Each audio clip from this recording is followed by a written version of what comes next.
अरविंद केजरीवाल के ये आंसू महज आंसू नहीं है तो मोदी जी क्या माफी मांगेंगे? अमित शाह जी आप माफी मांगेंगे क्या? बीजेपी माफी मांगेगी क्या? नामुमकिन।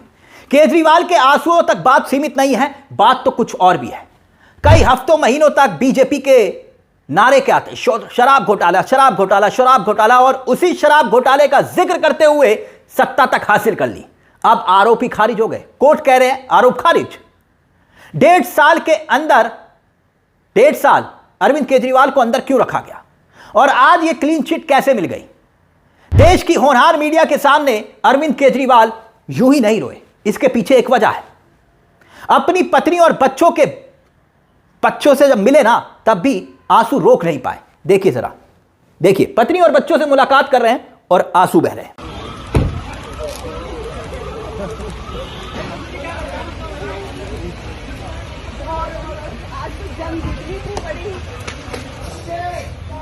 यकीनन ये झटका मोदी जी के लिए ही झटका है।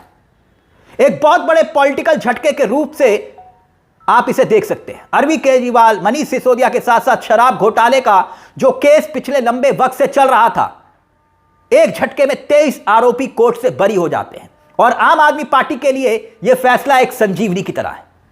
ना सिर्फ बरी हुए बल्कि सीबीआई को, केंद्र की सरकार की जो सीबीआई जांच एजेंसी है, जबरदस्त तरीके से कोर्ट ने फटकार लगाई। वकील कोर्ट में कुछ बोल ही नहीं पाए। सीबीआई के वकील कोर्ट में कुछ बोलने की स्थिति में नहीं थे और फटकार कोर्ट की इस कदर कि सबूत तक पेश नहीं किए गए। और ऐसे वक्त में यह खबर आई है सुप्रीम कोर्ट से, अब यह सीधे तौर पर सवाल खड़ा कर रही है जांच एजेंसियों पर, उनके हुक्मरानों पर और मिल रहे ऊपर से आदेशों पर। आम आदमी पार्टी मोदी शाह से सवाल पूछ रही है कि जांच एजेंसियों का यह दुरुपयोग कब तक चलेगा, कब तक जांच एजेंसियों के जरिए सत्ता को हासिल करने की यह लड़ाई होगी। सुनिए जरा। पिछले कुछ सालों से भारतीय जनता पार्टी जिस तरह से शराब घोटाला कर रही थी और हमारे ऊपर आरोप लगा रही थी, आज कोर्ट ने सारे आरोप खारिज कर दिए और जितने भी एक्यूज्ड थे सबको डिस्चार्ज कर दिया। हम हमेशा कहते थे सत्य की जीत होती है, हमें भारतीय न्याय प्रणाली पे भरोसा है। मैं जज साहब का बहुत बहुत शुक्रिया अदा करता हूं जिन्होंने हमारे साथ न्याय किया, सत्य की जीत हुई। मैं हमेशा कहता था कि भगवान हमारे साथ है। मोदी जी ने और अमित शाह जी ने मिल के आज़ाद भारत का सबसे बड़ा राजनीतिक षड्यंत्र रचा। आम आदमी पार्टी को ख़त्म करने के लिए आम आदमी पार्टी के सबसे बड़े 5 नेताओं को जेल में डाल दिया गया। यहाँ तक कि सिटिंग चीफ मिनिस्टर, जो आज तक भारत के इतिहास में कभी नहीं हुआ, सिटिंग चीफ मिनिस्टर को उसके घर से घसीटकर जेल में डाला गया और 6 महीने तक जेल में रखा गया। हमारे उप मुख्यमंत्री मनीष सिसोदिया जी, उनको लगभग 2 साल तक जेल में रखा गया। पूरा का पूरा फर्जी केस था। हमारे ऊपर कीचड़ फेंका गया। 24 घंटे टीवी चैनलों के ऊपर डिबेट चलते थे, खबरें दिखाई जाती थी केजरीवाल भ्रष्ट है, केजरीवाल भ्रष्ट है। केजरीवाल हो रहा है यार, तुम कहां हिलाओ मत भाई। हो गया सर, हिलाओ मत भाई। संभालिए सर, अपने आप को संभालिए सर, हिम्मत सर, हिलाओ मत भाई। केजरीवाल भ्रष्ट नहीं है। मैंने केवल अपनी जिंदगी में ईमानदारी कमाई है। इन्होंने झूठा केस लगाया और आज ये साबित हो गया। कोर्ट ने कहा है कि केजरीवाल कट्टर ईमानदार है, मनीष सिसोदिया कट्टर ईमानदार है, आम आदमी पार्टी कट्टर ईमानदार है। मैं प्रधानमंत्री जी से कहना चाहता हूँ, सत्ता के लिए इस तरह से खिलवाड़ मत कीजिए, देश के साथ इस तरह से संविधान के साथ खिलवाड़ मत कीजिए। यानी दिल्ली में हुए कथित तौर पर शराब घोटाले की वजह से 6 महीने से ऊपर जेल में रहे अरविंद केजरीवाल और जमानत मिली बड़ी मुश्किल से, और उसके बावजूद केस में सबूत तक पेश नहीं कर पाई सीबीआई, और आखिरकार दिल्ली की राउस एवेन्यू कोर्ट ने 23 लोगों को बरी कर दिया। तो बताइए, इस पूरे मामले को लेकर क्या मोदी जी को सफाई देनी चाहिए कि नहीं? शीश महल, शीश महल, शीश महल, और शीश महल के साथ शराब घोटाला, और हुआ क्या? सीबीआई की जबरदस्त तरीके से हार हुई, फटकार, कोर्ट में फटकार। अब सवाल सिर्फ जांच एजेंसियों का नहीं है, सीबीआई के दुरुपयोग का नहीं है, ईडी के दुरुपयोग का नहीं है, बल्कि सवाल तो यह भी है कि देश की होनहार मीडिया क्या सामने आकर उन कथित डिबेट्स के लिए माफी मांगेगी जो रोज शाम को एक महफिल सजा करती थी, जिसमें दावा किया जाता था कि अरविंद केजरीवाल शराब घोटाले में लिप्त हैं, ये कट्टर ईमानदार नहीं, कट्टर भ्रष्टाचारी हैं। उस वक्त की हेडलाइंस तो आपको याद होंगी, और ये हेडलाइंस कौन बना रहा था, किसके कहने पर बना रहा था, ये एक सवाल खड़ा होता है कि आप झूठ परोस रहे थे और उस झूठ के सहारे टीआरपी की लड़ाई लड़ी जा रही थी, और टीआरपी के चक्कर में सत्ता को छीनने की एक साजिश हो रही थी।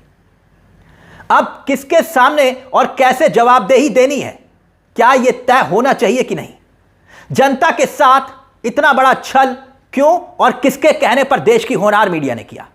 आप सोचिए, इसका मतलब यह हुआ कि एक सिटिंग चीफ मिनिस्टर को आपने जेल में डाल दिया, एक सिटिंग डिप्टी चीफ मिनिस्टर को आपने जेल में डाल दिया, सिर्फ सत्ता हासिल करने के लिए। तो इसका मतलब यह हुआ कि क्या झूठे आरोपों की बिना पर आपने एक होनहार मीडिया के सहारे ऐसी इमारत खड़ा की जिसमें जनता को लगा कि हां, यह कट्टर ईमानदार नहीं, कट्टर भ्रष्टाचारी है, इसलिए वोट सीधे तौर पर बीजेपी को मिला। तो इतना ही नहीं, अगर आप गौर करेंगे तो उस दौरान जब यह पूरा शराब घोटाले का मामला सामने आया, तब देश की कई होनहार मीडिया संस्थान उस वक्त शराब घोटाले की एक्सपर्ट बन गई थी। सुनिए जरा क्या कहना है आम आदमी पार्टी के नेताओं का। इतनी नफरत थी अरविंद केजरीवाल से, अब क्या आप इसको समझिए हो क्या रहा है। जब आप एक ईमानदार आदमी को भ्रष्टाचारी साबित करते हैं, जब आप एक ईमानदार मंत्री के ऊपर भ्रष्टाचारी होने का स्टैंप लगा के उसको बदनाम करते हैं, तो उसका परिवार और वो आदमी 6 महीने 1 साल जब जेल में रहता है, वो सोचता है कि क्या मिला मुझे, इतनी ईमानदारी से क्या मिला मुझे। जो लोग हजारों करोड़ रुपए खा गए वो भी भ्रष्टाचारी, और वो तो जेल भी नहीं गए। और हमने लोगों के लिए ईमानदारी से स्कूल बनाए, हमने अस्पताल बनाए, हमने मोहल्ला क्लिनिक बनाए, हमने गरीब बच्चों को पढ़ाया, हमने बुजुर्गों को तीर्थ यात्रा पे भेजा, और हमको भ्रष्टाचारी कह के 2-2 साल जेल में रखा जा रहा है। तो आप क्या कर रहे हैं, भारतीय जनता पार्टी कर क्या रही है? इस देश के सोशल फैब्रिक को डिस्ट्रॉय कर रही है, उस नैतिकता को, उस सामाजिक ताने बाने को आप डिस्ट्रॉय कर रहे हैं। जिस सामाजिक ताने बाने में आपको ये नैतिक शिक्षा दी जाती थी कि आपको ईमानदार रहना है, लोगों के लिए, इंसानियत के लिए काम करना है, और अगर आप काम करेंगे तो आपको कुछ नहीं मिलेगा, पैसा नहीं मिलेगा, बैंक बैलेंस नहीं मिलेगा, शानो शौकत नहीं मिलेगी, मगर आपको इज्जत मिलेगी कि आप कम से कम ईमानदारी से काम कर रहे हैं। इस भारतीय जनता पार्टी की सरकार ने उन ईमानदार लोगों से वो इज्जत भी छीन ली, और सबको भ्रष्टाचारियों की एक कतार में खड़ा करके मैसेज दिया कि लूटो इस देश को जितना लूट सकते हो, लूटो समाज को जितना लूट सकते हो, क्योंकि जो लूटेगा वो भी चोर है, जो नहीं लूटेगा वो भी चोर है। तो आप ये सोचिए कि आपके जो बच्चे जो स्कूल में पढ़ रहे हैं, जो बच्चे आज आईएएस के एग्जाम में बैठ रहे हैं, जो बच्चे आज पुलिस अफसर बनना चाहते हैं, उनके दिमाग में क्या है? किस बात की ईमानदारी, किस बात के लिए काम करेंगे? लूटो, खूब लूटो, सबको ही भ्रष्टाचारी कहलाना है तो सब लूटेंगे। तो इस केंद्र सरकार ने आपके बिल्कुल जो सामाजिक ताने बाने हैं, उसके अंदर इन्होंने कैंसर बोने का काम किया। ये जो पूरा का पूरा केस है, आपको याद होगा जब अरविंद केजरीवाल मुख्यमंत्री बने थे 2022 में, एलजी के आदेश पर दर्ज होता है मुकदमा। एलजी कौन थे? वीके सक्सेना, और वीके सक्सेना के आदेश पर मुकदमा दर्ज हुआ। उसके बाद इस केस को लेकर लगातार अरविंद केजरीवाल पर सवाल उठे, अरविंद केजरीवाल को इस्तीफा तक देना पड़ा, जेल में जब चले गए तब उसके बाद इस्तीफा देना पड़ा, और आम आदमी पार्टी के यहां पर लगातार छापों का दौर चलता है। अरविंद केजरीवाल, सोचिए कितनी बड़ी साजिश। हमने कहा ना, यह बात सिर्फ इतनी नहीं है कि अरविंद केजरीवाल रो गए, क्यों रोए जरा समझिएगा। एक डिप्टी सीएम मनीष सिसोदिया को 510 दिन तक जेल में रखा गया। 510 दिन। संजय सिंह, आम आदमी पार्टी के दूसरे बड़े चेहरे, 181 दिन जेल में। अरविंद केजरीवाल 177 दिन जेल में। और आखिरकार अंत में हुआ क्या? जमानत मिल गई। अब राउस एवेन्यू कोर्ट ने कहा कि केस खारिज। और इस सरकार के लिए क्या यह एक बहुत बड़ा झटका है या नहीं? क्या सीबीआई के लिए, ईडी के लिए भी यह झटका है या नहीं? जज बोल रहे हैं, ना सिर्फ जज बोल रहे हैं बल्कि सीबीआई को ऐसी फटकार लगा रहे हैं कि पूछिए मत। एक और बात यहां पर साफ तौर पर, यह झटका सिर्फ सीबीआई के लिए नहीं है, ईडी के लिए भी। आप कहेंगे ईडी के लिए कैसे? क्योंकि सीबीआई के केस के आधार पर ही ईडी की एंट्री होती है। ईडी केस करता है सीबीआई के आधार पर। और आप जानते हैं कि ईडी जो है वो एक ऐसी संस्था है जो अपने लेवल पर एफआईआर दर्ज नहीं करती। जैसे सीबीआई कोई केस देख रही होती है तो जब उसको लगता है कि यहां पर मनी लॉन्ड्रिंग का मामला है तो फिर एंट्री होती है ईडी की, केस ट्रांसफर होता है ईडी को, क्योंकि ईडी का काम ही इस तरह की इन्वेस्टिगेशन करना होता है। और जब सीबीआई का ही केस गिर गया तो इसका मतलब केस गिरा ईडी का भी। 23 लोगों को बरी कर दिया गया और यह अपने आप में बहुत बड़ी बात है। हर लिहाज से ईडी पर ही सवाल खड़े हो जाएंगे कि आपने जिस आधार पर केस बनाया था वो केस तो अब कोर्ट में गिर गया। अब बीजेपी किस मुंह से कहेगी कि यह कट्टर भ्रष्टाचारी है? हालांकि सीबीआई की तरफ से अभी कुछ कहा नहीं गया है और खबरें यह हैं कि सीबीआई के पास हाईकोर्ट का दरवाजा खुला है और सीबीआई हाईकोर्ट जाएगी। यह वाजिब सी बात है। हाल के दिनों में आपने देखा होगा जो इस तरह के केसेस बनाए जाते हैं, यह सिर्फ अरविंद केजरीवाल का मसला नहीं है।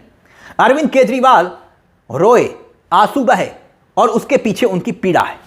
लेकिन याद करिए, जब चुनाव से ठीक पहले ऐसे ही हेमंत सोरेन को गिरफ्तार किया गया था झारखंड। अंत में हुआ क्या? लोकसभा के चुनाव के बाद हेमंत सोरेन जमानत मिल जाती है, हेमंत सोरेन जेल से बाहर आते हैं। अब केस क्या हुआ? उस केस का क्या हुआ? अब इस मामले में क्या हुआ? अरविंद केजरीवाल के साथ भी यही हुआ, मनीष सिसोदिया के साथ भी यही हुआ, संजय सिंह के साथ भी यही हुआ। अब इस पूरे मामले को लेकर सवालों के कटघरे में अगर कोई है तो वो मोदी और अमित शाह की जांच एजेंसियां हैं जो ठीक चुनाव से पहले एक्टिव हो जाती हैं। पश्चिम बंगाल को याद करिए, अब चुनाव है, ममता बनर्जी के राज्य में ईडी एक्टिव हो चुकी है और राजनीतिक हथकंडे की तरह क्या ईडी और सीबीआई का इस्तेमाल किया जा रहा है? यह सवाल इस आदेश के साथ एक बार फिर से जिंदा हो गया है। जिंदा नहीं हुआ, जीता जागता प्रमाण बताया जा रहा है। और कोर्ट जानते हैं क्या कह रहा है? हजारों पन्नों की चार्जशीट में कई खामियां हैं और उसमें लगाए गए आरोप किसी गवाह या बयान से साबित नहीं होते। सोचिए, जो चार्जशीट सीबीआई ने दाखिल की है उसमें खामियां पाई गई हैं, कोर्ट ये कह रहा है। आगे सीबीआई सिसोदिया के खिलाफ पहली नजर में मामला साबित ही नहीं होता तो फिर आप किस आधार पर इस मामले को चला रहे थे? कौन पूछ रहा है? कोर्ट पूछ रहा है। केजरीवाल का नाम बिना किसी ठोस सबूत के आपने जोड़ दिया। जब मामला किसी संवैधानिक पद पर बैठे व्यक्ति से जुड़ा हो तब बिना पुख्ता सबूतों के आरोप लगाना कानून के सिद्धांतों के खिलाफ है। कौन कह रहा है? कोर्ट कह रहा है। अब यह पूरे मामले को लेकर यकीन मानिए बीजेपी एक्सपोज हो चुकी है। खैर, आपको क्या लगता है? क्योंकि हमने कहा ना कि बात सिर्फ केजरीवाल के आंसुओं तक बात सीमित नहीं है। बात राजनीतिक द्वेष की, उस लड़ाई की है जहां पर सिर्फ सत्ता हासिल करना लक्ष्य नहीं है बल्कि सत्ता जिनसे छीनी जा रही है उनको जेल भेजना भी राजनीतिक लक्ष्य में शामिल हो चुका है। इस पूरे मामले को लेकर अपनी राय हमें कमेंट बॉक्स में जरूर दीजिएगा। मुझे तिलक चावला को दीजिए इजाजत। एक छोटी सी दरख्वास्त, चैनल को सब्सक्राइब जरूर कर लीजिएगा। मंच आप ही का है जहां कलम गुलाम नहीं। नमस्कार, जय हिंद, जय भारत।